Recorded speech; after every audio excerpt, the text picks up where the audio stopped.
Welcome to the Dad Level Podcast, episode 13. This episode, we're going to talk about video game movies and our thoughts on them and, stuff like that.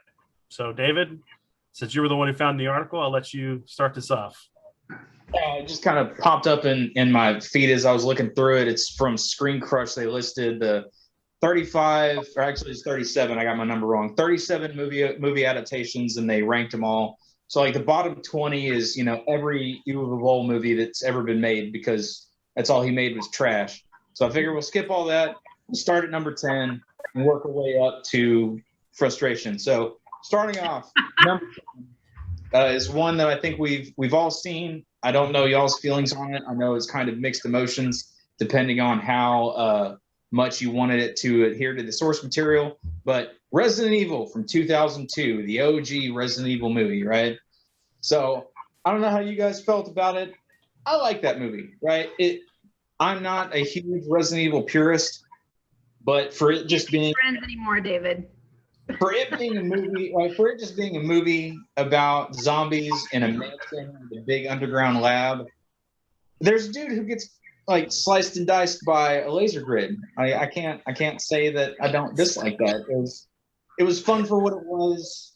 Yeah, it didn't have anybody from Resident Evil in it other than the little name drops here and there, but it wasn't the worst thing I've ever seen in my life. Okay, so I'm gonna start for this because this is gonna be because I enjoyed the movie. I thought it was a good movie that could have been a prequel to the first Resident Evil in a way, in the game. But right. For what it was, as long as it was just would have stayed that first movie, I would have been okay with it. But the problem is the night that we went to go see this, it was me, my dad, Jeff, Josh, Andrew, and Andrew's sitting through the whole movie going, multi-pass. This is my multi-pass. As a Mila Jovovich.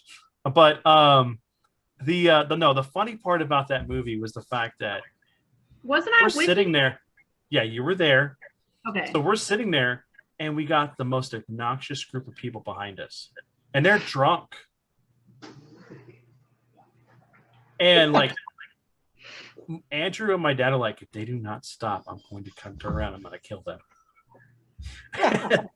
So we'll come to find out they were friends of Ember's. Who were they? I don't even remember. I don't remember. All I know is that they were pretty wasted. And it just it took us out of the movie because we had to go see the movie again to be able to enjoy it without the audience interaction. But David, what rank was that one? That was number 10. Number 10, okay. All right, on really quick. I have lots and lots of opinions on that movie. Some good, a lot bad. Mm-hmm. I like my brother being I think even I surpassed my brother when it comes to being a Resident Evil fan, to the point where I was reading the comic books. I actually wrote a report for my science class about the T and G virus to get a better grade in my science class. She loved it so much that she read it out in the classroom. And I told her, I said, this is based on a video game. I said, so don't think that I made this up myself. Because we're talking about viruses and organics and things of that nature, bacteria, blah, blah, blah. I wanted to write a short story for her that I made up myself, but the source material obviously is Resident Evil. And she loved it so much, she proceeded to read it in the classroom. And some kids got really mad because they're like, that's Resident Evil. You stole that. And I was like, I didn't steal nothing. I told her it was based on a video game. Anyway, even so much so that my front den is Resident Evil themed. And I also have a Resident Evil tattoo that I'm currently working on. It's got the heart key from Resident Evil 2. I'm getting that finished tomorrow, actually. So I wouldn't say that she's more of a fan. She's just obsessed. More I'm a of them were fanatic. obsessed with it. Yeah. I really like that game. So whenever we went and saw this movie, I liked the zombies. I liked the underground laboratory. I liked the little nod to the mansion, but it wasn't the actual mansion from one. And, you know, I didn't like what they did with the series. I felt that it was more about Alice and less about the core people, the core video game. Well, we'll get to more series in a second.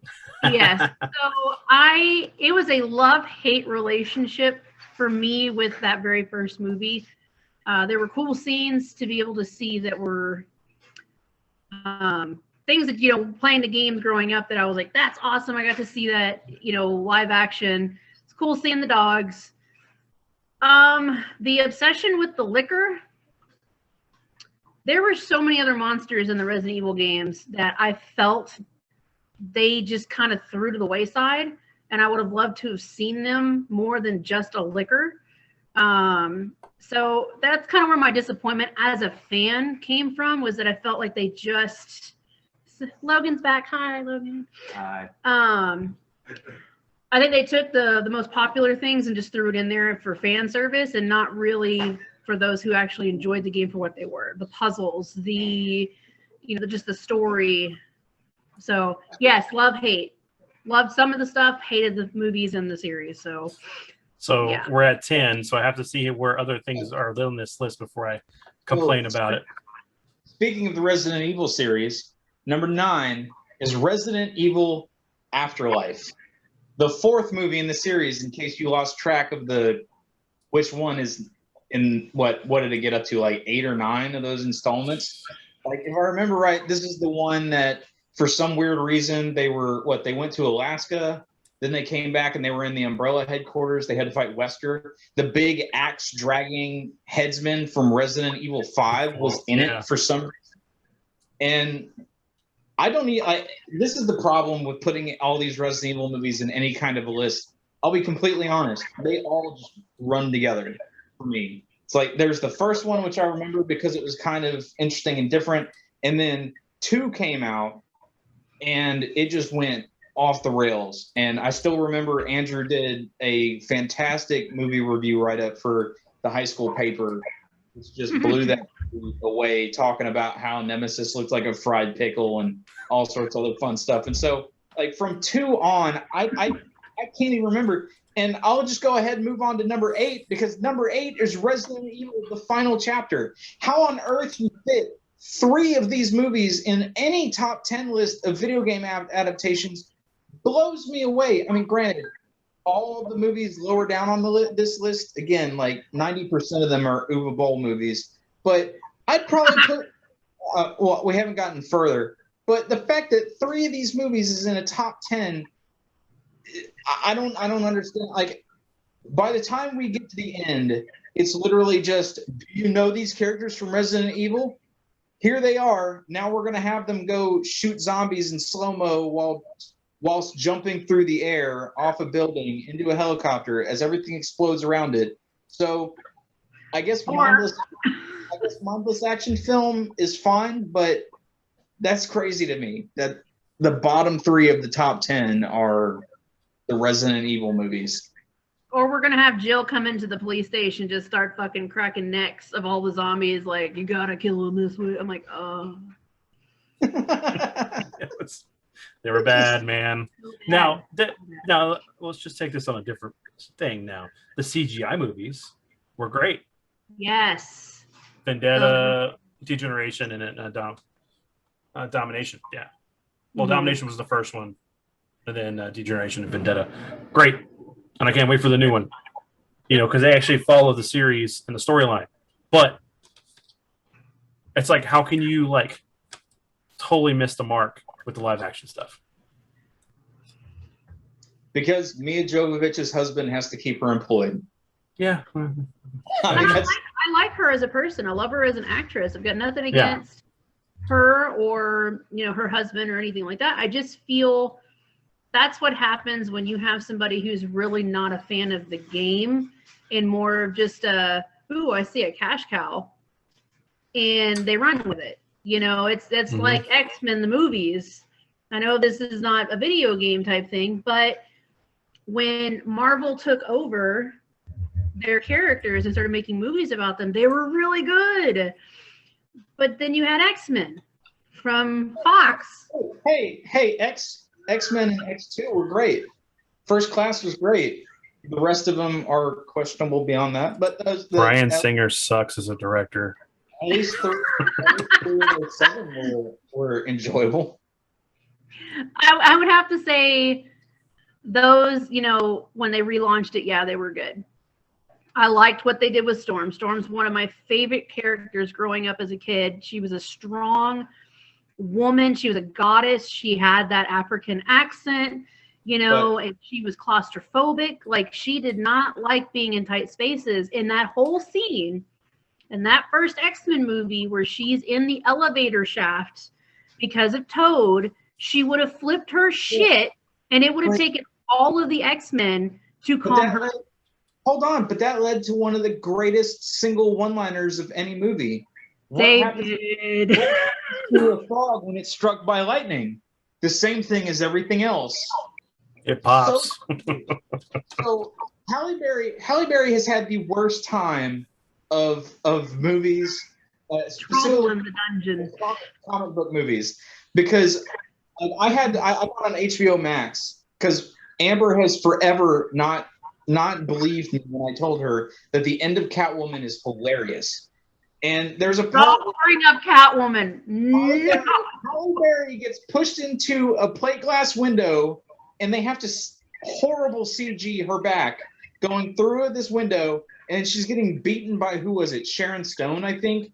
And she's like, it's game over. And then Halle Berry looks up and is like, no, it's overtime. And then she pelvic thrusts out of the window, proceeds to beat up Sharon Stone, throws her out of the window, and then it's the most hilarious ragdoll, flippy floppy into skydive, into flippy floppy land scenes ever. Halle Berry I feel bad for her. They need to find a character, or she just needs to stop doing comic book movies. Because I still have not seen that movie. I said the day that I found out it was coming out, I was boycotting it. Because in DC, Catwoman is also one of my favorite characters.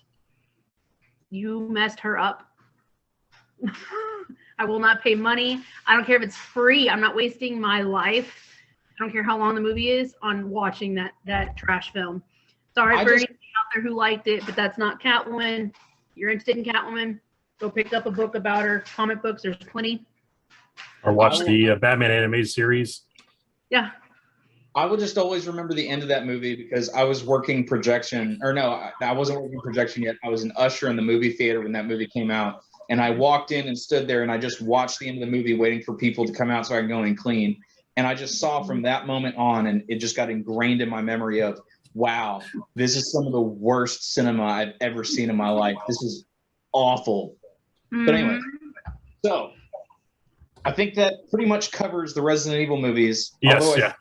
I think they sneak one more in here. I could be wrong. Number 7, Sonic the Hedgehog from 2020. So okay.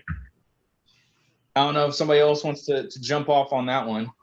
Now, go ahead. I want you to give your opinion, and I feel that's really low on the list, but that's it was enjoyable, right? Like Jim Carrey carries that movie more than anybody, right? He is a fun and entertaining Robotnik or Eggman or whatever the hell they call him these days.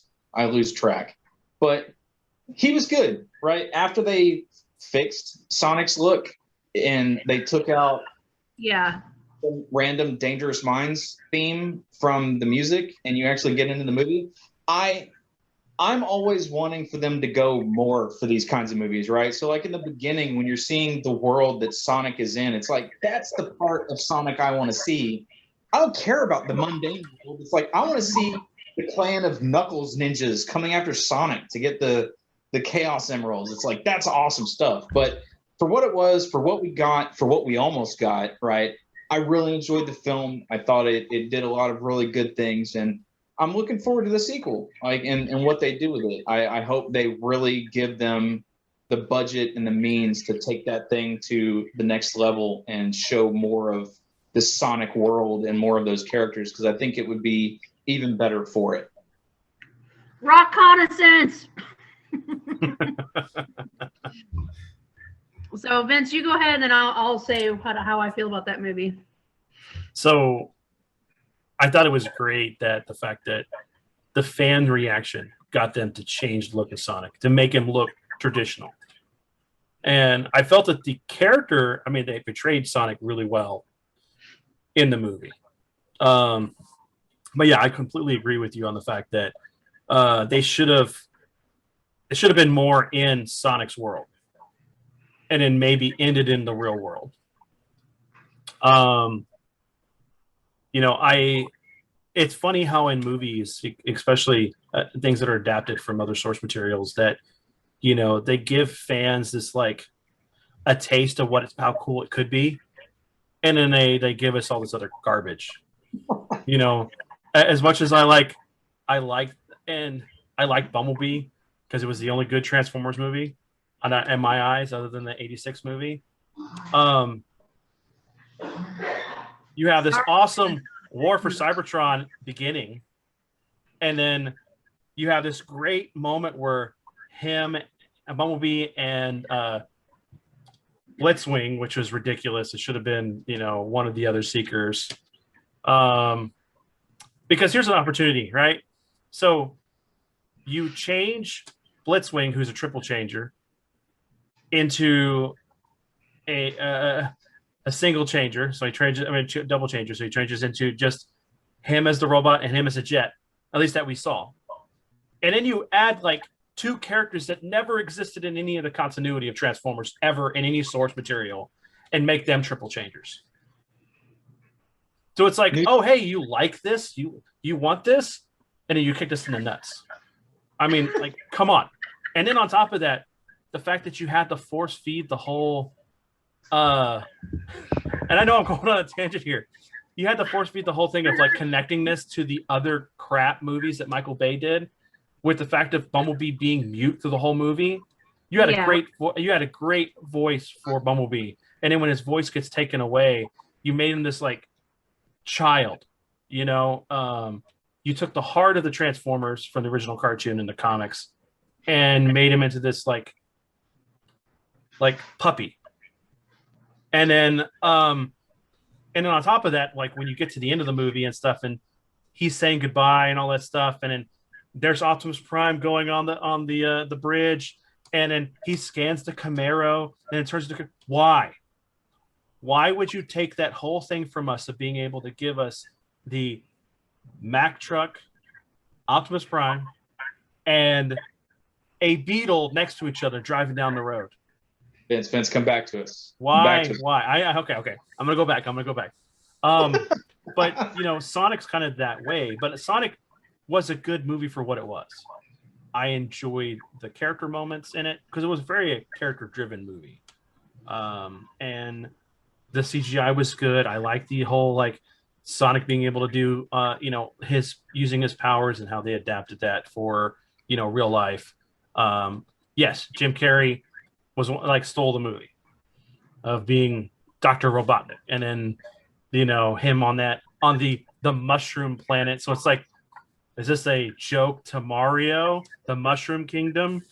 I honestly thought when he mentioned that it kind of was, but obviously, I mean, unless there's parts of the mushroom world that, you know, or universe that we didn't get to see, that would be kind of cool for them to do a little nod towards Mario, because, you know, that was, you know, Mario and Sonic for the longest time. That's what us kids in the 80s played. That was our favorite, other than, you know, Zelda and stuff. But I wonder if they're going to do the Olympics now.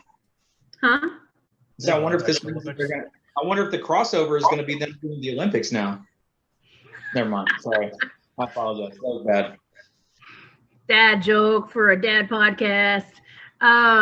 So I really liked the movie. I like you guys said, I'm very happy that the fans spoke up and that we were actually heard.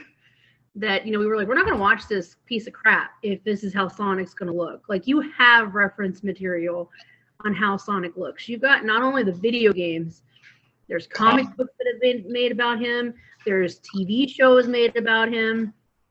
Like, come on, seriously. Tons of games. A lot of them, some of them are really good, and there's been some bad ones. So I liked that they played up on a lot of the sounds from the game. I was a little disappointed as a fan of Sonic that they didn't do the spring sound. At some point, he could have bounced off something and done that noise. Like, just give me that. But as far as how it flowed, how well it went, I liked it. I liked the jokes. I love the whole nod to Quicksilver in the restaurant that he does, which was pretty cool. The country bar, the Western bar. Yeah. And so, I mean, I really liked the movie, and I'm glad I stayed till after the credits so that I could see Tails, which Tails was one of my favorite characters. So I'm really looking forward to the next movie, and I do hope at some point that if they do play up on Knuckles and them, going after him, that they do maybe a flashback of what Sonic's world was actually like. And understanding, why the tribe was running after him and trying to get him and this, that, and the other. So maybe we'll actually get that at some point. So yeah, and the good thing about that movie too is the fact that it was very accessible for the kids. I mean, like Edward loved it. It's one of his favorites besides Detective Pikachu. So it just goes back to the whole point of the podcast about things about our kids and everything and being parents. But this is one of the ones that he's watched quite a few times. I don't mind watching it. It's very enjoyable. I don't have to like feel like I'm bored with this. I don't want to have to hear the Puppy Dog Pals song time over and over again. Yeah. So, and the same with Alice, she kind of knew of Sonic because of Wreck-It Ralph, which was really cool. They threw him in there, and but for her to see an actual movie with Sonic, she loves it. And now she sees Sonic, she's like, oh, what's that? I want that figure. I want that shirt. I want this, and then obviously Logan's always liked Sonic. He played a lot of the different games. He read the comics for a while. So yeah, it was good. I liked it. I think it should be further up on the list, definitely. So going to a little mention from you, Vince. So my kids enjoyed Sonic well enough, but the both of them, I think, enjoyed this next one a little bit more because it's a little bit more, especially in my daughter's wheelhouse. And that was Detective Pikachu at number 6. So for me personally, I like kind of the reimaginings of worlds, right? So like the Pokemon games, for me, you never really get a good sense of that kind of, at least to me, you don't really get a good sense of that world outside, just in the games, right? Like in the anime, even in the anime, at least the early ones, it's very just kind of going to the next town. You're not really seeing a lot of the areas lived in so well. So it was just so cool to see a weirdly gritty detective story with Pokemon, right? Like disgruntled Jigglypuff in the, as the lounge singer, right? Like the ninjas hunting everybody, the, Thunderdome battles. And it was just so many cool little ideas that they were able to extrapolate out. And that's what is really interesting about, whenever they do these adaptations, and I guess that's the kind of balancing act they have to play, right? It's like, how close to the source material do we play, and how far away can we go from the source material and it still be enjoyed by the fan base? Because I really think they nailed it on this in terms of balancing, like, hey, here's the like weird seedy underbelly, weirdly enough, of Pokemon, but at the same time, it was 100% Pokemon all the way through. So it was really good. I honestly don't know where they can take it from, where they went, considering how it ends and the fact that Detective Pikachu isn't exactly the same character anymore. But yeah, I'd really love to see them do a part 2 somehow, some way or another. I thought it was really good. Well, in that same token, it doesn't even have to be Detective Pikachu. It could just be something within the Pokemon world. I enjoyed it too. I felt it was kind of cool to retell Mewtwo's origin a little bit and going through the whole process of getting to see all the different Pokemon. I like the new design. I mean, the new designs for a realistic look, because you can't do, that what it is transferred into live action where it would look too cartoony. You got to give it that texture. Ryan Reynolds was great as Pikachu. It's another one of those movies that Edward loved. I mean, we watched it here at the house because, of course, the pandemic is going on, and we got it whenever it finally released on Blu-ray to watch it. And yeah, he loved it. He was watching on rotation. That's one of his movies that his one of his favorites. But yeah, no, I'd love to be able to see more in that world. But it doesn't have to be so grandiose. Maybe like you could literally do a show about Ash, or a movie about Ash, and maybe he's older or whatever, or have it where he goes to fight the Elite Four. Or you could just do the story about Red or Blue, like the original. Oh yes, yeah. And get kids actually introduced to those characters that Ash would have been based on. Mm-hmm. You know what I mean? That would be really, really cool. Like maybe doing movie adaptations of the games. That would be pretty neat. I really liked Detective Pikachu more than I liked Sonic. And that's saying something because, my brother was a huge Pokemon fan. We went to all the movies when they came out. He collected the cards. When the anime came out, he was watching it. And I, at the time, was just kind of like, it's Pokemon. I'm not really into it. Because I think when it came out, I was definitely in my transitions of liking rock and, fantasy style stuff like dragons, vampires, werewolves, that kind of thing. So I really didn't get into Pokemon until much later in life. And it wasn't because I disliked it. It just was kind of like, eh. But then, it being around me 24/7 because of my brother and then his friends. And then, especially now with my fiance, who we actually met because of Pokemon Go. So to me, Pokemon, like as I got older, kind of had a more prominent space in my heart because of just fond memories of my brother, the things that he did, that we did as when we were younger, and then also now as I'm older. So to me, Detective Pikachu, I really, really liked it. More on an emotional level, I think, than Sonic. I love the way, just the world they created. Like you said, Vince, I like how they made them look a little more realistic. They kind of changed the look just a little bit. I think my favorite part was when he was trying to catch it was a Cubone in the beginning, right? Yes. Yeah. And then and then it coming out of it and then chasing him. I was like, that's awesome. Like, that's kind of what would happen in real life if you're trying to like catch a Pokemon and it's pissed off at you. It's going to probably attack you or run away. And, my daughter is always asking like, what if Pokemon were real? And I was like, well, we'd be screwed because some of them would probably kill us.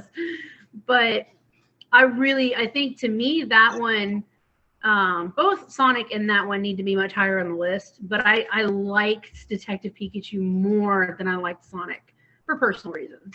Yeah.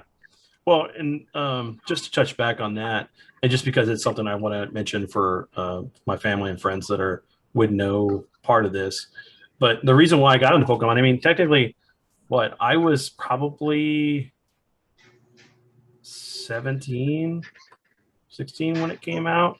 But yeah. The funny thing was, it's like, I didn't know anything about it. I thought it was a kid's thing, but I'm a gamer. I like everything. I like anime, just whatever. But I was home one day because it was raining. Or no, I think it was just on the weekend. Or I don't remember why I was off.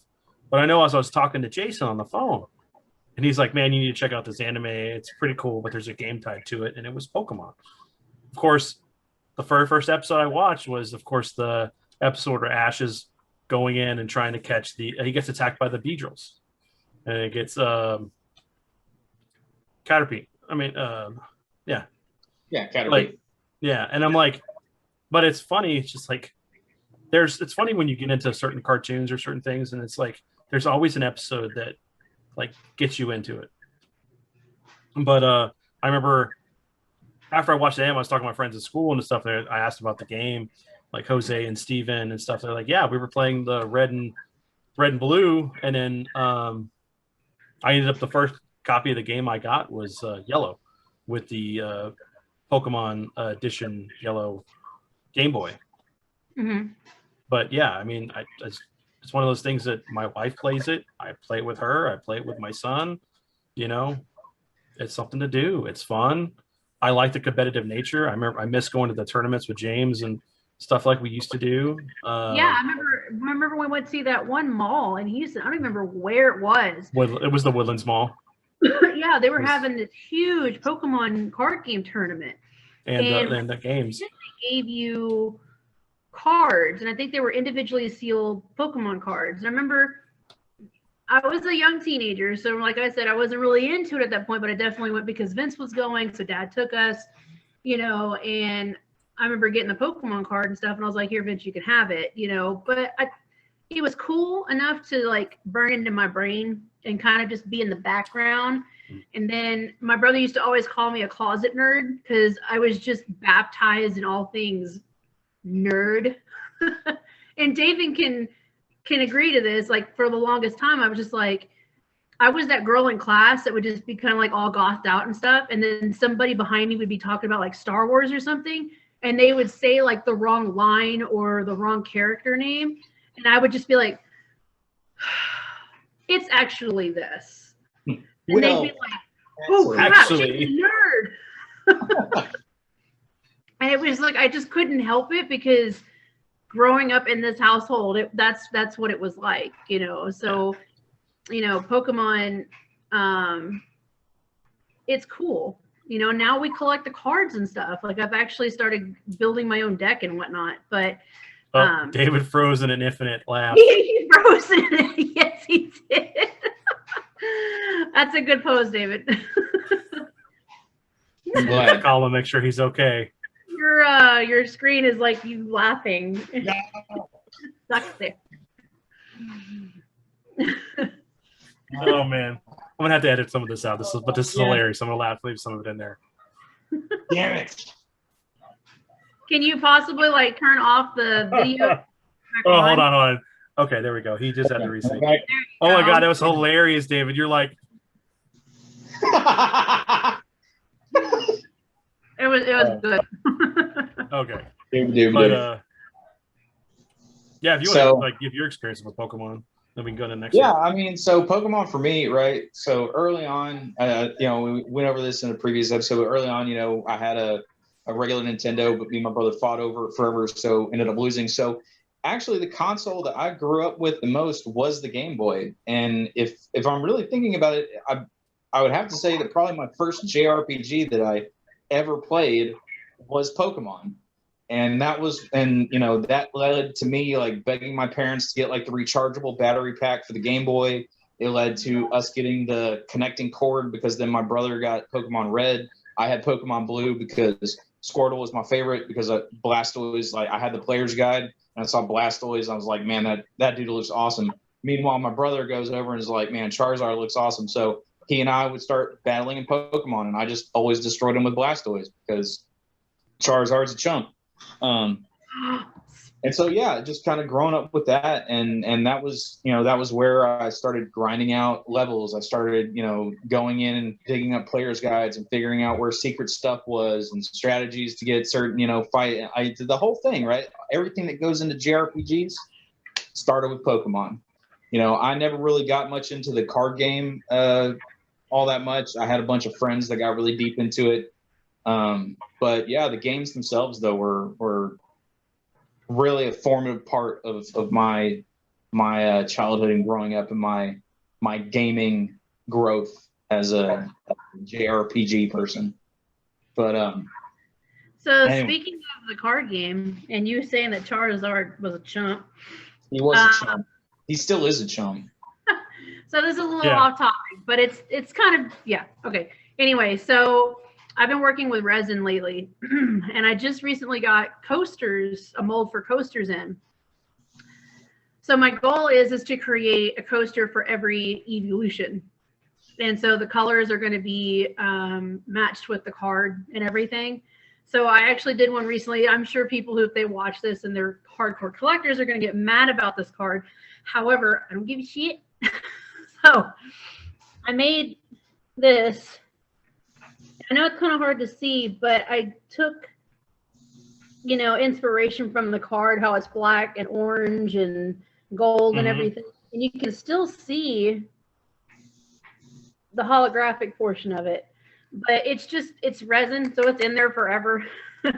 But it's just like those people that do the collector cases and stuff for the, they get them graded, but yeah. So I did this, and Brock's like, I want my card back, and I was like, it's a little too late. But I would drill a hole in it eventually, and you can hang it as like wall art around the house and stuff. So just to show people, like, I do like Pokemon now.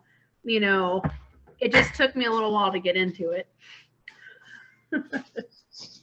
All righty. So on to the next one. And I knew there was another one waiting in the wings. Number 5. We're in top 5 category here. And these people put in Resident Evil Retribution.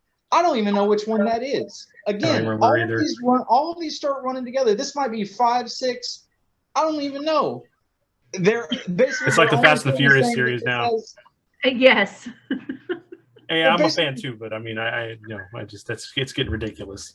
Come on, you've got, how many has it been now? 4 within the top 10? No. Yeah. No. Yeah. No. This is getting crazy, and they're basically, all they're saying is it has some of the best sequences in the entire franchise. That's fine. Great sequences are good. Rest of the movie can be absolute trash. I'm not saying that this one is, because I honestly don't remember it, but that's because the quality on these films just ran together. So, moving on, since we've already talked enough about Resident Evil, we're getting into number 4. And I feel like this one's too far on the list, but we'll get to that. Is the OG techno mix that filled my childhood. We ran Jim forever to the theme song on this, Mortal Kombat. Right? So, I mean, what can you say about the original Mortal Kombat movie? It starts off so good. There's so much good in it. And then there's Reptile, but we don't talk about Reptile and the way he looks. Yeah, but I mean, everything in that movie changed Kano, right? Like, that movie influenced so much into the games, into everything. It changed the landscape, right? Of so much that, like, I love the fight scene with Sub-Zero isn't much of a fight scene. It's him sending out waves of cold and then Liu Kang throwing an ice bucket at him. But it looks so cool. The fight with Scorpion and Johnny Cage going to his theme, the friendship, like, it was fan service interwoven in the movie in such a great way. And is it a great movie? Probably not, but you're going to be hard pressed not to at least be entertained by it getting through, because that is some good entertainment, and that techno mix is just slapping.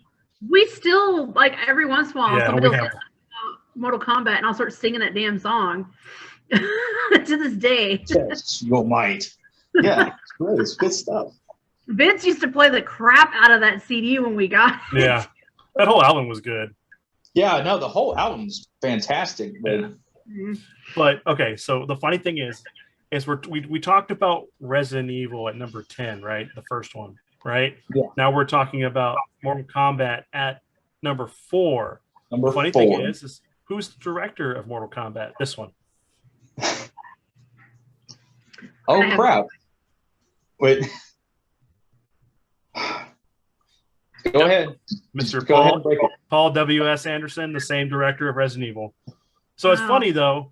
It's like, how can he do so well on this movie, other than the CG reptile, and try to stick to form of what the story was from the games, and then totally like go like, I'm gonna create my own fan fiction Resident Evil movie, kind of like set it in the universe a little bit, maybe have little ties, but it's gonna be completely my own story. Yeah. But man, I guess. So I guess if we had to go back in time, right? If we had to go back in time, go back to 1995. If Paul W. Anderson instead makes a true to form Resident Evil movie, but then 7 years later makes the first of a 9-movie franchise of nonsensical Mortal Kombat movies with his wife playing some character that never appears in the games. But you also have to think that after the first Resident Evil movie, you wind up with Resident Evil Annihilation. Which one of those two universes do you think would be preferable? 9 Mortal Kombat movies that have nothing to do with the games except random splashed in fan fiction, or in one really good Resident Evil movie followed by probably one of the worst movies of all time in terms of these, or what we currently have. Okay, so here's the thing though. Luckily, I mean, if okay, here's the thing though. If Paul had actually directed all of the Resident Evil, all of the Mortal Kombat movies, I think it would have been great, because he's directed all the other Resident Evil movies instead of the Mortal Kombat. So because it was a different director. It may be worth it. It may be, I don't know. But the sad thing is that for the time, the only thing that doesn't hold up in that movie is really the CGI work. Yes. For the environments, the characters, reptile, like the soul sucking, right? Like the soul sucking going into Shang Tsung, the big like swirling tunnel of souls, like all that. It's 90s CG, but it's not Spawn, right? Reptile is it's Spawn. Not Spawn. When he was, let's get it right. Well, you're breaking up again. There you go. Okay. There you go. So, when he was actually in the body with the actual humanoid form, that was great. They should have left him like that. Yes. They didn't need to have him as this reptile that's crawling around and it got chameleon powers and staying invisible. I know they're trying to do this whole thing of like more of the Easter eggs and stuff, but you could have had it to where that with him being a humanoid or a humanoid reptile instead of being a reptile that jumps into a body or a statue and then comes to life. Didn't even jump into. He gets kicked into it, right? Yes, that's true. And then the statue randomly sucks him in, and then magically he's Ninja Reptile. Okay. As someone that was so obsessed with Mortal Kombat back then, the funny thing is like when we went and saw that movie, we went and saw the last showing because we couldn't get another show. I don't know if it was because my dad got home late, but we wanted to watch it.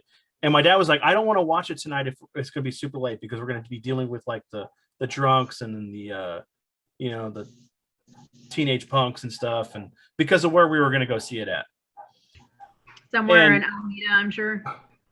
So we got there and it was like, Dad was like, oh my God, this is going to be awful. It's going to be awful. And then we watched the movie. We loved it. It was like everything else that was going on in a theater just went away when we watched that movie. But yes, of course, the whole thing of like Kano being Australian and that was all from that movie, not in the series. There was actually, the funny thing is I actually went on a rant with one of my friends about like the problem with Mortal Kombat now, especially considering the the new movie. I have high hopes for it. It looks amazing. The blood and gore is great. When you make a movie and you writing your script and the script doesn't have a rating limit on how you're telling your story, that's great. Because you can always edit it back. When you write your script to be a PG-13 movie that should have been an R, it's hard to add things to it to make it that. You're more likely just to keep with the script that you have in place.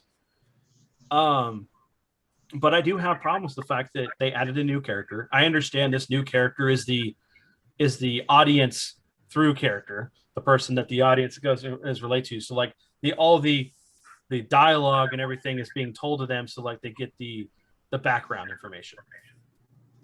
But why couldn't you have done that with Johnny Cage? You could have literally had him be that character. And like, you know, he's an upcoming thing. He just got an acting job. He's kind of cocky, and you know, he gets roped into this stuff, and he's like, "Whoa, what's going on?" Because it's like way over his head. Well, but Vince, so Johnny Cage didn't have a sister who can explain to us what a birthmark is. Oh yeah, that's true too. Which is still my favorite line. Which is still my favorite line from the trailer thus far. It's a birthmark. He's had it since birth. Yeah, so, I love how like everybody has these birthmarks. I'm like, I don't mean to trash on the movie. I really don't. But it's like, how like 2020 on can you be with making a movie? You don't have to be like. It's like the equivalent of like playing a Legend of Zelda game, like Wind Waker and the later Zelda games with the tutorials you're forced to play through. No matter if it's your 20th time you've played through it, you still have to sit through the boring like how-to dialogue. Yeah. Holding down one of the buttons, hoping it's going to make the dialogue move faster. It's like, why can't you do like, you know, Metal Gear Solid with like Snake, press the action button to go down while you're playing the game? And it's not like, you know, oh, I got to listen to him talk about what I need to do instead of just doing it. Oh my gosh, why am I playing this game? Why? Because you love it. But I don't know. It's the original Mortal Kombat, you know, for the time was the best video game movie. Yeah, I'd have to say it was up there with the, you know, the video game adaptations. It was really good. I mean, yeah, we loved it. Like as soon as we got it on VHS, I'm surprised we didn't wear it down to where it didn't play anymore. Didn't play anymore, yeah, because you know, because it was we know one of those movies that crap out of that game too. Yeah, that was a standard. It set a standard, but for a long time there wasn't a movie that could get there. Mm-hmm. The only thing that holds it back is the CGI, because the practical effects were great. I mean, with Goro and everything. Yes. Man, you know, it's and hard. Speaking of, you know, that, I mean, even the animated movies were really good. I was over at my dad's house I think I was staying the night over there to take him to another surgery in the morning or something, and I watched the Scorpion. Oh, that's Scorpion's Revenge? Yeah. Yeah, I was like, this is freaking awesome. Why am I just now watching this? And it was really, really good, you know, for a animated movie. Well, and that's the fine thing about NetherRealm, right? Like between Mortal Kombat and Injustice, like their games have great storylines that lend themselves to cinema, right? I mean, at the end of the day, Mortal Kombat is just, you know, Enter the Dragon / Game of Death. It's just a Bruce Lee movie. Big Trouble Little China. With crazy supernatural nonsense. Yes, right? It's very much Big Trouble in Little China. Yes. I mean, it's just it's good stuff. It's good times, and so I want them to do more Injustice, please. NetherRealm, I need Injustice 3, and don't mess with Green Lantern. He's perfect as he is. Don't give him new super moves. He needs to just Injustice 1, Green Lantern. Leave him alone. Let me have more of them, please. So the last thing I'll add to this too is the fact that you know, had they stuck to form with the second movie, Annihilation, you know, and actually made it Mortal Kombat 2 instead of like doing an amalgam of Mortal Kombat 2 and 3, it would have been good. You know, have it to where they're completely on the nether. I mean, the you know, the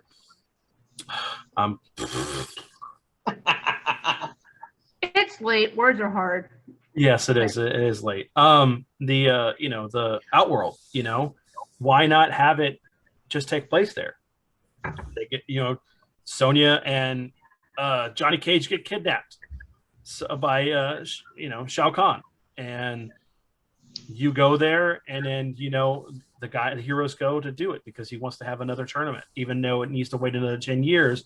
And the elder gods are all angry because he's breaking the rules. And you could have had a movie about that. They just didn't do it.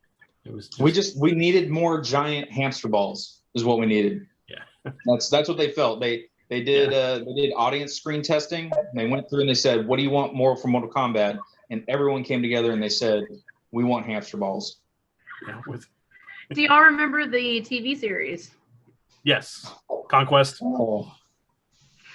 That was a mixed bag of good to rough to why. Well, and that goes to that whole topic we want to go into, and again, is the fact that like series that ended before they could get their feet down to expand the story and make it better. So we'll put a pin in that one and we'll come back to it. But just because it is another adaptation of a video game, that's why I wanted to bring it up a little bit. So what's the next one, David?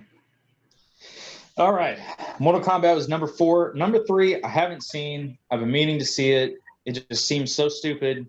And nothing about, like, if you just showed me the stuff for the movie, I never would have guessed the name of it.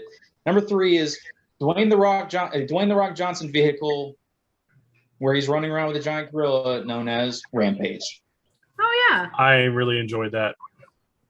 For what it was, I enjoyed that very much. I mean, the premises are kind of ridiculous about like how it happens and everything, but like for what it was, I mean, it's giant monsters attacking a city, and him trying to stop it because he's friends with the ape. George. Yeah, no, it was like I said, I haven't watched it, but I remember playing the absolute crap out of that game with friends of mine, right? Going over their house, and we never got very far in it because we just spent the entire time screwing with one another, killing each other, because it was funny to watch, you get knocked out, shrink into the little person, trying to cover up your junk as you move off to the side of the screen. But if the other person was fast enough, you run over there real quick and you eat them, and then we just laugh at each other and be like, "I just ate you while you were naked." That's hilarious and funny. Which is funny. Crap. Which is funny because this is another Midway game, and on top of that is the fact that this is before we really got a Godzilla arcade game or something like that we would wanted to play, or a game where you play as Godzilla running around, because you had that, and then later on you had King of the Monsters by SNK, but it's just funny it's another Midway title being adapted to a movie and stuff. Yeah. And then you got Primal Rage later on, but I mean, it's funny because we didn't get these monster on monster combat games really like this until later on. And I think the movie itself was entertaining enough. However, I want to know who made this list, because I got a lot of questions as to why they never, and I know it's going to get worse, but so if we're done with Rampage, Detective Pikachu, what?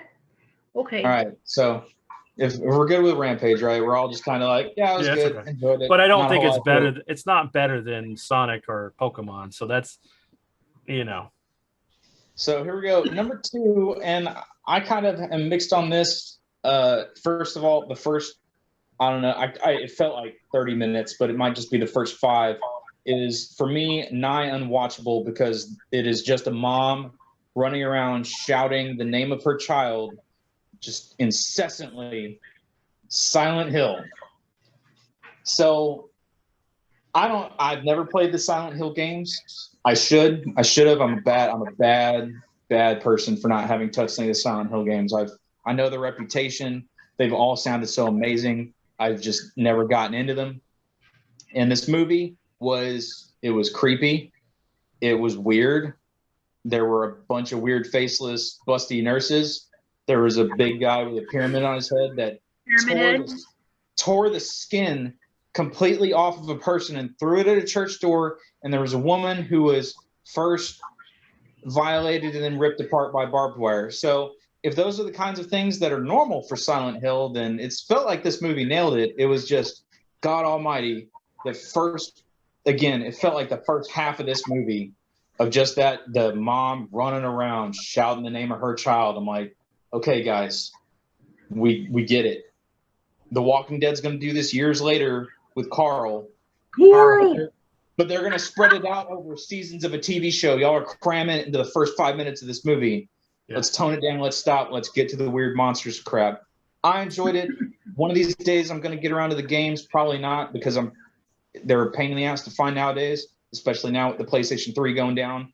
But yeah, I enjoyed it. From my understanding, all the movies that have come since have been quite hot garbage, but I can't really speak to that because I haven't. But this one was pretty good. So, as a fan of the series, at least the first 4, you know, I enjoyed the movie a lot, but I was disappointed that they chose to do the mom aspect instead of Harry, you know, the father looking for his, you know, and that's my whole thing too. I hate the fact that Hollywood does this whole thing where a father can't be loving. A father can't go through stuff to go look for his child or do things or to be a good person. You know, it's always got to be the female. And it's like, dads are good people too. And I say this because my dad, single father, raised me and my sister, and he raised us well. So it's hard seeing that. But I felt this is another movie where it was kind of like not Resident Evil, but Mortal Kombat Annihilation, with the fact that, like, okay, we're gonna take both 1 and 2, and we're gonna cross them together, and then we're gonna make a movie instead of just like sticking with the first game and making a movie about that. But I enjoyed it. Mm-hmm.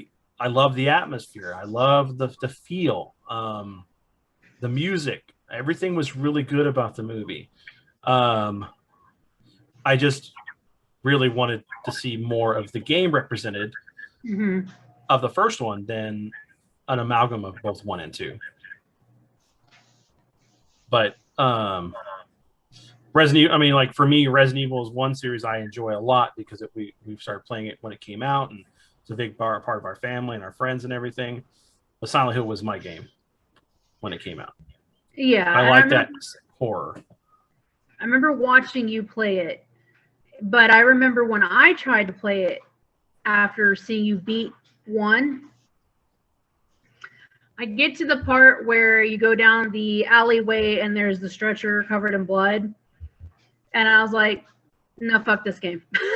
I knew what was coming, and I was like, something about holding that controller, it's almost like you're there because you're controlling that character. Yeah.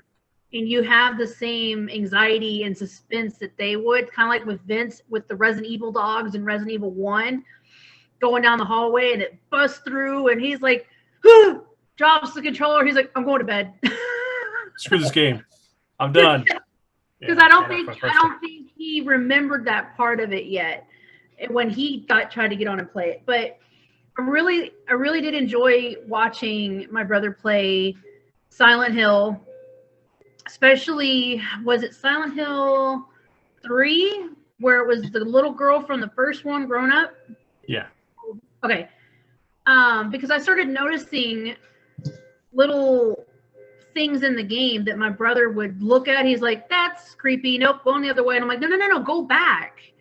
Like little bloody footprints appearing, and it was leading you somewhere. And Vince is like, yeah, no, I want to go this opposite direction. I was like, no, seriously. Let me go find more ammo. Yeah, and just if you hadn't like gone towards where the creep factor was, you would have missed out on a lot of content on the game. And I thought that was really well thought out, that you could choose to see those things or choose not to. Yeah. So going back to the movie, I felt that it captured that feeling that you got when the sirens go off and everything starts going to the flip side, which made me and Vince, like, anytime we heard those sirens, our skin would crawl. We were like, oh God, it's coming. I'm waiting for the walls in the bathroom at the school to start melting into chains and fences.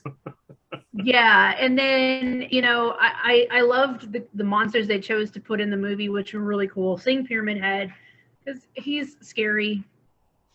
anytime you heard the dragging of the sword, you're just like, oh shit, I gotta hide. But I wish they would have put a little bit more in there, like some of those creepy things that the people that just didn't look right in the fog. And I wish they would have had the radio signals going off anytime she got close to a creature, because that was your indicator in the game something was close by. And then it would have been cool to have her go into the school and see those creepy little baby children thingies that you just wanted to punt. Yeah, with the little knives in their hands. Yeah, so I think they did a really good job as far as capturing that creep factor that you got from the game. And I enjoyed it. I think it's definitely up there with like Mortal Kombat, this one. There's a couple other movie adaptations that I know that aren't in the list, or if they are, that's this dude, whoever it was, put them so far down. I would definitely have this as my number 5 on the list. Yeah.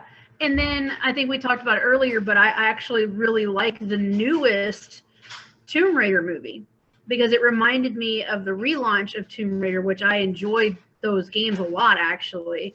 So I feel like personally I would have put this higher up on the list with several others that they just don't have on here. So for your reference, they list the 2018 Tomb Raider at number 15. So Why? I don't understand. Was it better than the so I mean the complaint the complaint I always heard about that Tomb Raider was just it's another watered down attempt at Indiana Jones kind of knockoff, right? That it was the early her, so it's nitty gritty, not the super rich flying around the world just being Lara Croft. It was just poor Lara Croft doing Indiana Jonesy things. So that was the only complaint I ever heard about it. I thought it was perfectly fine. So yeah, especially if you, like I said, especially if you played the new ones. Yeah, because it was obviously taken off from that. Yes, and not the triangular boob Lara Croft from back in the day that people kept trying to like backflip into her pool to get her to be naked in the game. So that second, everyone swore up and down there was a code somewhere in that game to put on there where you could make naked characters. I'm just glad that they were able to give Angelina Jolie fake boobs to get the triangles right. So I think those should have been higher on the list. So that one in particular, the Angelina Jolie one. No. Yeah, those are both bad. Yes. But yeah, the thing about that's sad because I really enjoyed the last 3 Lara Croft games, the new Tomb Raider ones. Yeah. And it's funny because people say that about that new movie, and you think about Tom Holland doing Uncharted, and it's like he's just Indiana Jones too. Yeah, I mean that's all like, Uncharted was, but everybody loves those games, and it's a more wisecracking version of Indiana Jones who has less combat skills, kind of, at least archaic combat skills, I guess. Yeah. So yeah, I mean it's I guess there's some people that will just find crap to complain about anything, and if it's just not their taste right, then we're gonna do that too. Don't worry. Yeah, I don't think Tom Holland's Nathan Drake, but I'll wait till the movie comes out and we'll see how he does at it because he's a decent enough actor. See if he pulls it out. But it's hard to see him past being Peter Parker, being a kid. Yes, and he just looks too young. Which I get that. You definitely, I think, when you play the games for Uncharted, you see kind of an older person. I don't mean like older as in like 50s or whatever, but somebody who's a bit more mature, older, doing these. But which brings me to another topic. 1 second. Last of Us live action. I love who they got to play Joel. However, I don't love him for Joel. I honestly think they should have gotten the actor who, forgive me for not saying the proper name for Go ahead. Game of Thrones. However, the Lannister, the one who got his arm cut off. You guys read the books more than anybody I know. Jamie, I think, would have played a much better Joel than the gentleman that they have playing him right now. Just because I think he's the new hot topic because he was in, all these other movies. I just don't think he's Joel. No, I don't. I mean, I like him, but I don't. He's not Joel to me. But this is a whole topic because I love the first Last of Us, and I hate the second one, and I refuse to play it. I refuse to play it. Yeah. As someone who grew up with a father who told us that if anybody did anything to us, they would become that crazy and vindictive to save us. I understand. So I sympathize with, Joel's character and understand what he went through. Being of somebody that was raised by a father that sacrificed everything for us. And to do what they did in that game, I would have took it back. I would have won my money back. I refuse. I won't play it. The first game is the only one I'll play. I don't acknowledge at all the second one exists. And Days Gone is a much better game. Days Gone is very, very, and you know what? I want a sequel. Yes, but I would love to see them make that into a movie because you would just get the actor who played the main character. Yeah. Get Sam Witwer to come and play it. Yeah, no, that'd be great. But that would be a fantastic movie because he did not how this movie's supposed to go. It's supposed to go like this. I would know. Yeah, I know. I was there. The first time. I was there, Gandalf. I seen it. Go ahead, David. I'm sorry. That's all right. So really quick, back to Uncharted, and it might just be because I think of him as every wisecracking individual. But to be honest, as I played Uncharted, the person that was constantly in my mind was Nathan Fillion, Firefly era Nathan Fillion. Absolutely, 100%. And it just But Nathan Fillion populates as many characters in many. Well, remember they did a fan movie of that too with him as Nathan. So Nathan, yeah. Nice. That's the game series I want Brock to play. Is those because I'm probably gonna get a lot of hate for this too, but I haven't seen those ones yet. Like I've seen, advertisements and things like that. I kind of know the idea behind the games, but I really want to watch him play them. And he's gonna hate me because I'm that fiance or that soon to be wife that's gonna be like. He's gonna be sitting there like, I'm really tired. Can I go to bed? I'm like, keep playing. I'm not ready to go to bed. That's what happens. You need to play now.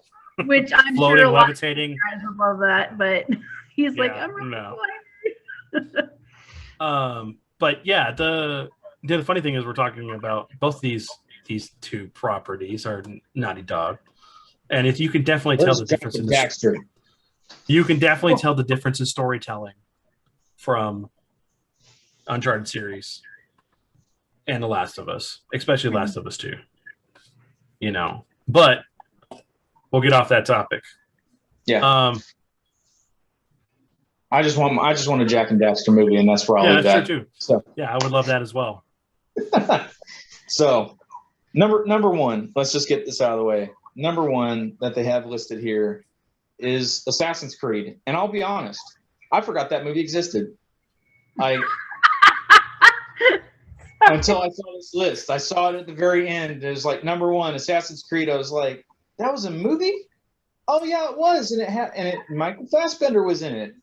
Yeah. I don't remember that movie at all. It just kind of fades off into the background. Kind of like what happened to it. I feel like it just kind of came out, disappeared. Came out and just disappeared. It went off into the pile of movies that somebody out there really enjoys. And if you do, I'm so happy for you. I'm a fan of. I'm wearing a shirt of Green Lantern. I'm not going to say that the Green Lantern movie is great, but I'll say I at least enjoyed it for some portions of it. So everybody has their guilty pleasures. If Assassin's Creed's yours, that's great. There's no way in hell that thing is number one on terms of video game to movie adaptations. That's madness. Yeah. Go ahead, sis. Okay. Well. So Brock went and saw that in theaters without me. I was a little upset because I wanted to go see it with him, and he's like, I didn't know you wanted to see it, blah, blah, blah. So I tried to put it on one day while I was still over at Dad's house. And he was like, "You're watching this movie?" And I was like, "Well, I haven't seen it yet." He's like, "It's horrible. Turn it off. Like, you can't watch this movie. It is a piece of shit." You talk about this movie with him. You even say Assassin's Creed movie. He goes off on a tangent. Kind of like my brother with Orbital from space, missiles coming down. Like anger, like real rage, you know. With what? And For me. I have seen the first 10 minutes of the movie because he won't allow it on in the house, essentially. So there's a couple movies I do that with. I haven't seen it, so I just know it's bad, apparently. It's just, it was forgettable. It was very forgettable. I mean, it's like, I remember watching it, and I don't remember anything about it. I have more memories of playing the games and what happened in those games than I do with that movie. And I feel bad for Michael Fassbender, who, you know, has been in some good stuff, and he got stuck with this awful role, awful movie. And this definitely does not need to be in the top 10 list. I'd say it was I think it's the 10 on the top 10 list. Maybe. I wouldn't even say it made it into the top 5. I mean, it's like kind of the Prince of Persia of kind of movie. And I don't remember that movie either. So, I mean, what we had 4 Resident Evils in the top 10, right? So if we're thinking about other video game adaptations that could have gone into this list, like Street Fighter's not a good movie. It's hilarious. It's a hilarious movie. But come on, it has the best one-liners. I mean, I'm gonna hit the next Bison wannabe so hard that he's gonna. Let's talk about bad movie adaptation and, you know, video game adaptations. House of the Dead. So again, you just take all of Uwe Boll movies: House of the Dead, Alone in the Dark, Far Cry, Blood Rain. Did you do the Max Payne one too? Who did the Max Payne one? I don't think it was him. I don't think it was him, but yeah, I'd have to go double check that, right? And yeah, any of them, right? It's a guy who got his hands on a property, and then he, what's the word? And then he just springtime with Hitler his way through about 8 different movie adaptations that somehow made money off their name recognition alone, and he just kept making money. We need to be careful. Remember, we need to be careful because he likes to call out people and fight them in a ring. This is very true. I completely forgot about that. I mean, look, again, there are people out there who love all the Under Siege is another one. Who love the weirdest kind of movies, right? So I'm sure there are people out there that absolutely adore his stuff for what it is. It's just, he knows, everyone knows that when his name is on the cover of a film, he even made a movie years later, I forget what it was called, but he starred in it, and he got kicked in the balls, shot in the balls, punched in the balls, something to the balls, and he fell to the ground, and he looks up at the screen and he's like, "I hate video games." So he knows, right? Everyone knows that his video game movies are not good by a long shot. They're the bottoms of every list everywhere, unless somebody feels, generous and decides to put like Mortal Kombat Annihilation down there at the bottom, just to give him that little bit of, leeway. But yeah, those are bad. All his are bad. You had Max Payne. Oh, Marky Mark. That was a paycheck. I mean, it was a good paycheck, I'm sure, but good God, what are they doing?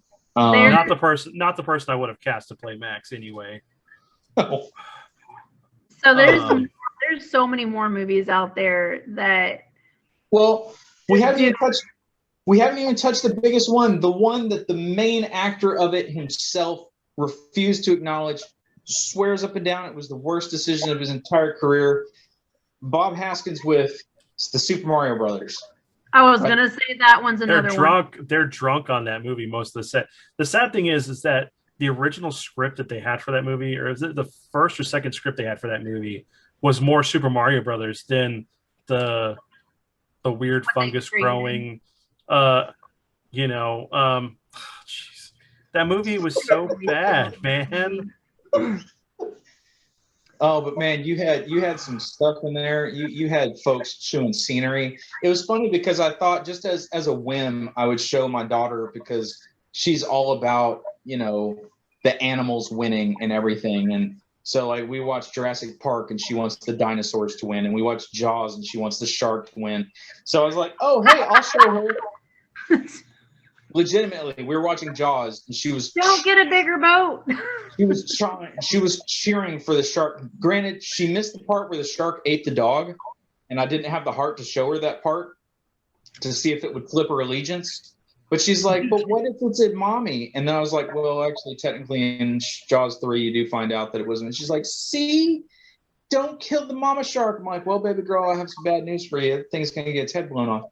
But so I decided to show her Yoshi right from this, and her reaction to little actual velociraptor looking Yoshi was just such revulsion. She's like, that's not Yoshi, and she just walked away.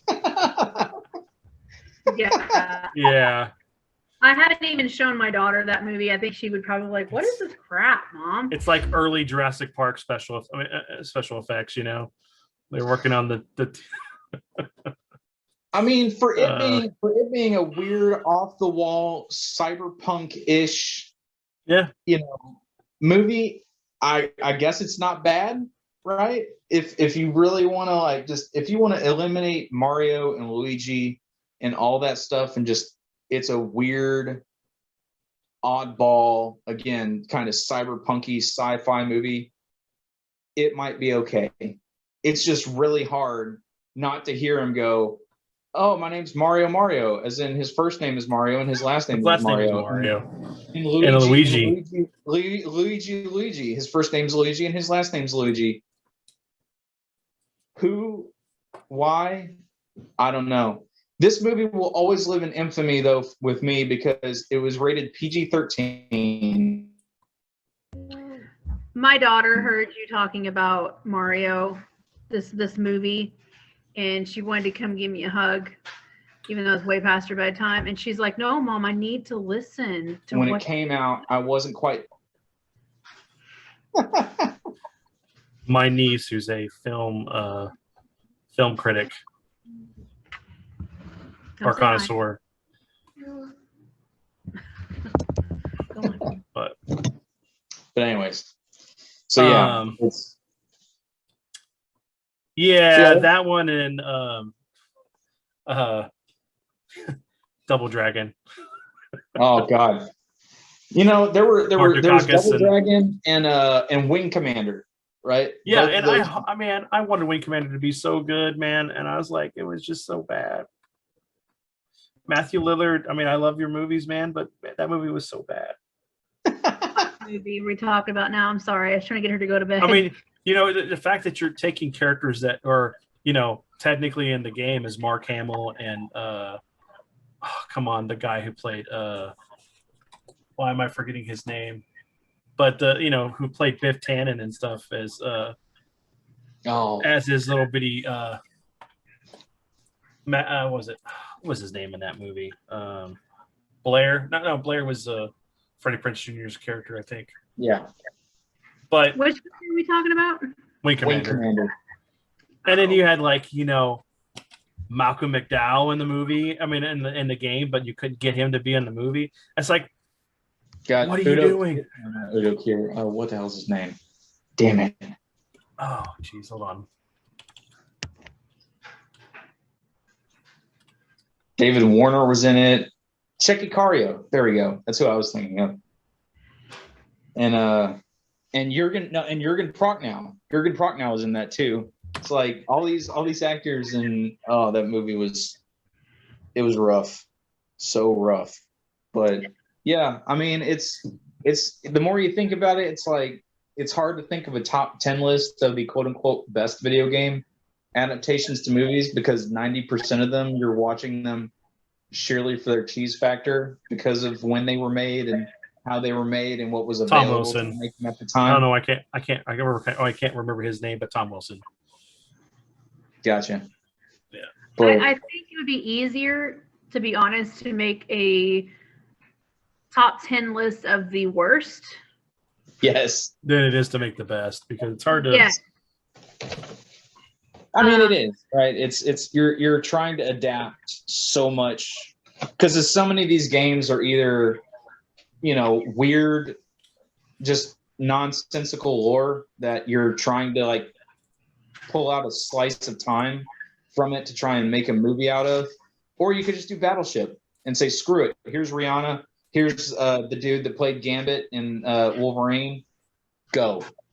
Right? That's one of those movies. That's one of those movies. It's like I'll watch it because it's like it's a good movie to drink to. It's entertaining. Yeah. I'm waiting for Hungry Hippos. Yes. But Is The Rock in that one too? give me a second. Probably. So I mean, like, there's what other movies was there? Monster Hunter, which is another Milla Jovovich movie. I actually heard that one is not that bad. Is It's it directed another one by the same guy who did Resident Evil? Yep. Yeah, I think so. Her husband keeping her employed, and it's loving. I'm so glad they have such a strong relationship and bond. Just like, can we try to make them good? Because she'll get more like work he's that the way. Michael Bay of video game movies. Like Michael Bay is to ruining our childhood for old cartoons. Well, he's only done it to 2, in fairness. Don't want Transformers. to do anymore. Like, Wait, there was waiting another for- Turtles movie. I didn't know there was ones after the 4 that came out. You know, the CGI sequel to the original 3 movies. There was another movie. I'm sorry, I'm joking. I don't acknowledge, and I have not seen, and I will not watch those Michael Bay travesties of the Turtles. As someone who grew up with the comics, watching the cartoons, playing with the toys, loving the 3 of the cartoon series, no. No. I'm sorry. You guys. You don't want to see what? magnetic knife finger shredder? I mean, it's bad. See, No. If I want to watch Ironmonger, I'm going to watch Iron Man, the first one, and at least it's played by Jeff Bridges. I mean, Sorry. it's yeah. Sorry. I mean, my Yeah, brother's just very passionate about things that he grew up with. So, as someone who wanted to be a filmmaker and was going to school for it, and life just got in the way, I have problems with things that are like, you know, you could do these things easily. I mean, you look at like Peter Jackson with, you know, his Lord of the Rings trilogy and stuff. Even There's though he had love there. he still did a great job. Yeah. I mean, you know, it drives me crazy that you either take shortcuts or the studio gets involved. I mean, like the Thing prequel. Yeah. You know, Prequel. and I love that prequel, but I wish they would have kept the practical effects. It made the CGI is what's going to date that movie and make it hard to watch. I love the movie; it's great. It had a lot of great actors in it. It had that Thing tone. It was a great prequel, and it because they couldn't name it correctly. Marketing was bad on it. Then the fact that they changed the CGI, changed the practical effects to CGI, is what killed that movie. And though they were supposed to do a third movie that has Kate meet up with McCready and Childs, I would have loved that.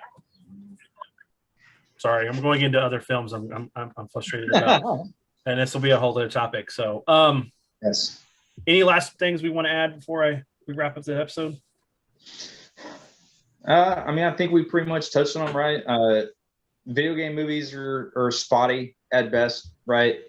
The ones they're coming out with the Naughty Dog ones, with Mortal Kombat here soon. I couldn't even think of the others that are listed.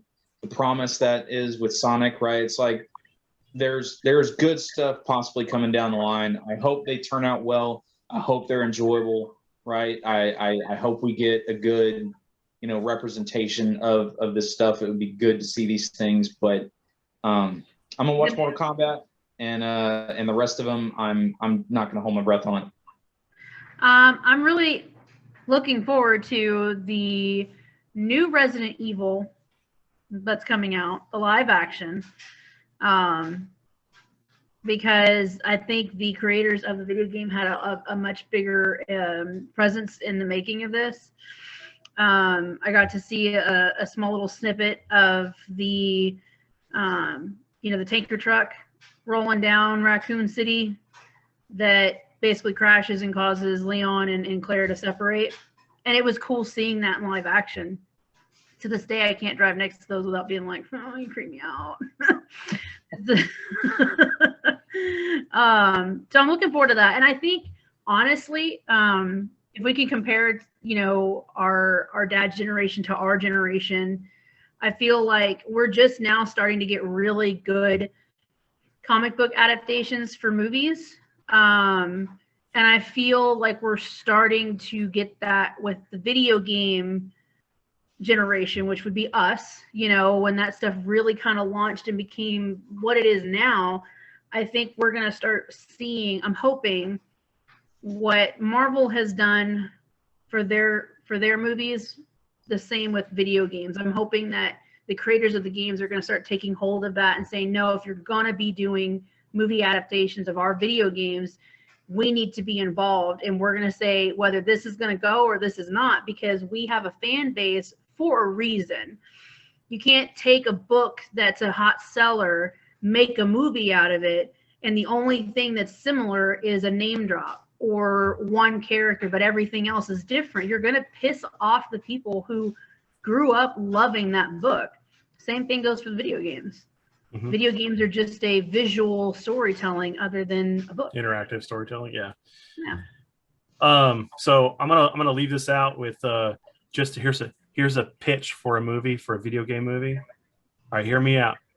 You get Arnold Schwarzenegger and Stallone to be Bill and Lance from Contra, and them just being like too tired for everything, but they're still having to fight these aliens and kind of make it a comedy. That'd be great. That'd be amazing. But anyway, we hope you enjoyed the episode. If you want to tell us what your top 10 list would be of the movie, either worst or greatest, it's up to you. In the comments below, please like, and tell us what you'd like to see us talk about next time. Well, guys, until then, have a good one. Later. Stay nerdy.